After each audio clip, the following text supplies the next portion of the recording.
नमस्कार दोस्तों, मैं आलोक सिंह आपका कोचिंग जंक्शन के इस प्लेटफॉर्म से अभिनंदन करता हूं, नमस्ते करता हूं, प्रणाम करता हूं और साथ ही साथ ये उम्मीद भी करता हूं कि आप स्वस्थ होंगे और अपने पढ़ाई लिखाई को जो है आगे बढ़ा रहे होंगे। तो पढ़ाई लिखाई के कार्यक्रम को आगे बढ़ाते हुए कल हम लोग आपको बता रहे थे कि भाग पाँच जिसके अंतर्गत क्या दिया गया है, तो कह रहा है कि भाग 5 के अंतर्गत जो चीज़ दी गई है वह है संघ। तो संघ में हमने देख के बताया कि यह अनुच्छेद 52 से 151 तक है। तो संघ की कार्यपालिका पहला अध्याय है, इसमें वह अनुच्छेद 52 से 78 तक है, 52 से 78 तक। अध्याय 2 में संघ की विधायिका है जो अनुच्छेद 79 से 123 तक है। अध्याय 3 के अंतर्गत संघ की न्यायपालिका है, यूनियन जुडिशरी है, वह अनुच्छेद 124 से 47 तक है। अध्याय 5 में क्या दिया है, नियंत्रक एवं महालेखा परीक्षक, जो अनुच्छेद 148 से 151 तक दिया गया है। तो इसी के अंतर्गत हम लोग पढ़ रहे थे कल संघ की कार्यपालिका। संघ की कार्यपालिका, तो संघ की कार्यपालिका में कल हम लोग शुरू कर दिए थे राष्ट्रपति। तो राष्ट्रपति के विषय में जो सारे उपबंध दिए गए हैं वह कहाँ से शुरू होते हैं, तो कहता है अनुच्छेद 52 से। अनुच्छेद 52 के अंतर्गत किसकी बात की गई है, कहता है राष्ट्रपति का पद, मतलब अनुच्छेद 52 यह उपबंध करता है कि भारत में एक राष्ट्रपति होगा, भारत में एक राष्ट्रपति होगा, ठीक है ना। अनुच्छेद 53 कहता है कि जो भारत का राष्ट्रपति होगा वह संघ की कार्यपालिका का प्रमुख होगा, संघ की कार्यपालिका का प्रमुख होगा, भले ही वह नाम मात्र का हो लेकिन संघ की कार्यपालिका का प्रमुख होगा, ठीक है। यह चीज यहां पर दी गई है। इसके बाद वह तीनों सेनाओं का सर्वोच्च सेनापति होगा, यह चीज भी यहां पर दी गई है, वह तीनों सेनाओं का सर्वोच्च सेनापति होगा।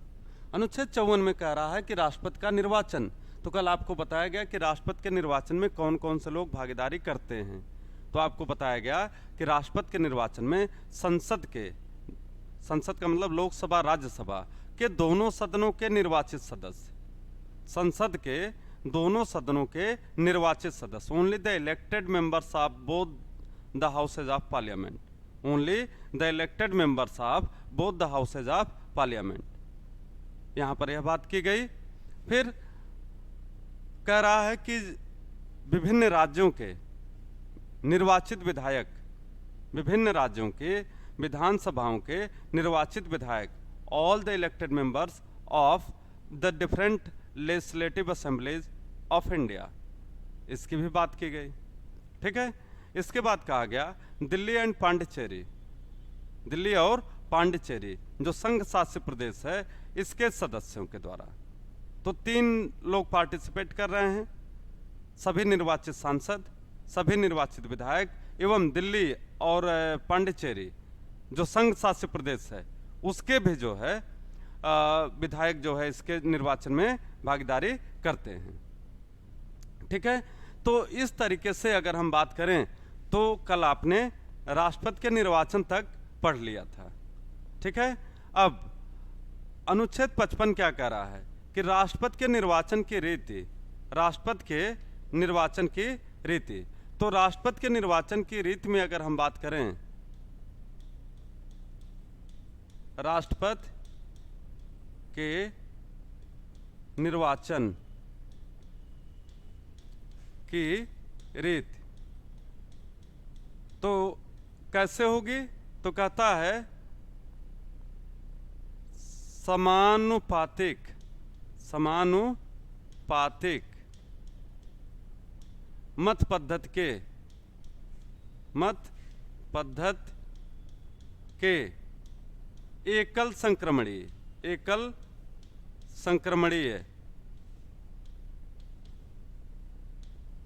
विधि द्वारा,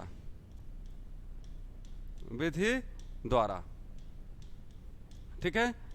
समानुपातिक मत पद्धति के एकल संक्रमणीय विधि द्वारा राष्ट्रपति का निर्वाचन किया जाएगा। तो जब यह कह रहा कि समानुपातिक मत पद्धति के एकल संक्रमणीय विधि द्वारा, तो इसका तात्पर्य क्या हुआ, सबसे पहले तो आप इसको समझिए। यहाँ पर सीधी सी बात कर रहा है कि मान लीजिए कि राष्ट्रपति के निर्वाचन हेतु तो 5 कैंडिडेट खड़े हैं। कितने? 5 या 4 हम कह देते हैं, थोड़ा कमी देखते हैं। 4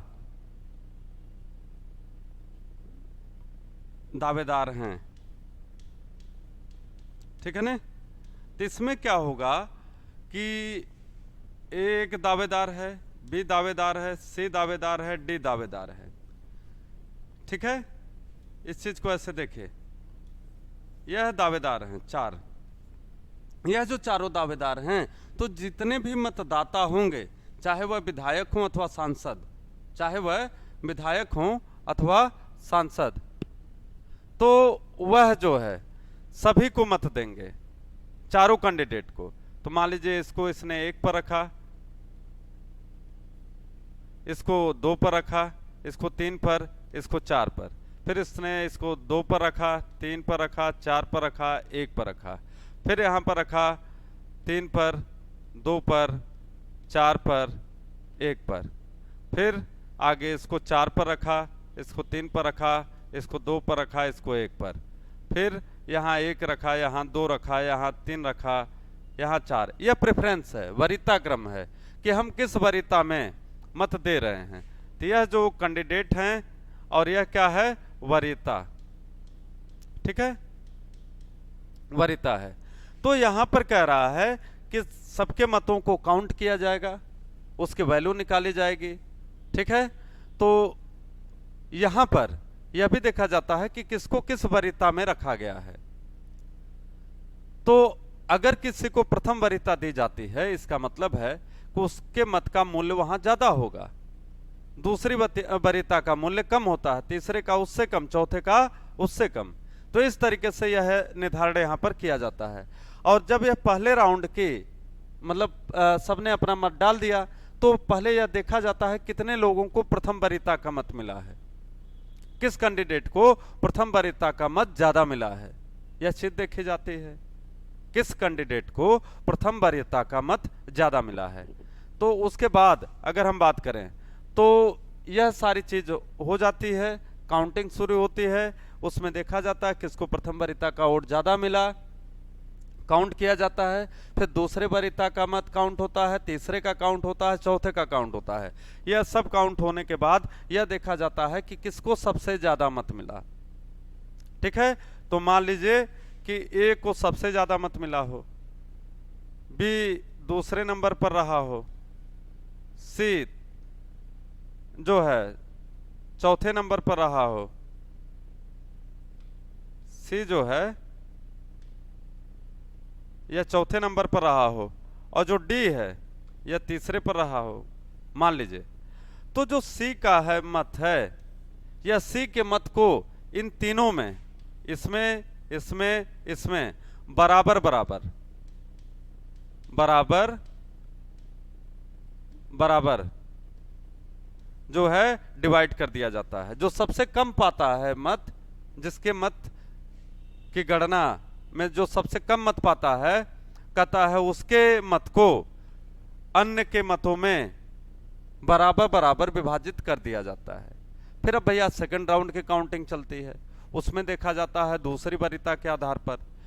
तो ऐसे करते हुए जो सबसे कम पाता है किसी भी राउंड में, उसके मत को अन्य के मतों में क्या किया जाता है? बराबर बराबर जोड़ दिया जाता है। तो अंत में 2 कैंडिडेट बचेंगे, अंत में 2 कैंडिडेट बचेंगे, और यह दोनों इस बात को निश्चित कर दिया जाएगा यहाँ पर कि किसी एक का मत जो है वह 50% प्लस 1 होता है, 50% प्लस 1। तो जिसका यह 50% प्लस 1 आएगा वह चुनाव जीत जाता है। तो यह है जो चुनाव की प्रक्रिया है, यह अमेरिका से ली गई है। जैसे राष्ट्रपति उपराष्ट्रपति का पद जो है अमेरिका से लिया गया है, वैसे यह निर्वाचन की प्रक्रिया भी कहां से ली गई है? अमेरिका से ली गई है। और दोस्तों आपको यह बता दूं कि यह बड़ी खर्चीली व्यवस्था है, बहुत कॉस्टली पड़ती है, टाइम टेकिंग होता है, इसमें मतों की गिनती जो है कई राउंड में होती है, ठीक है ना। तो कुल मिलाकर के जो भारत में बड़े चुनाव हैं वहां पर इसको जो है लागू नहीं किया जाए। बड़े का मतलब जहां पर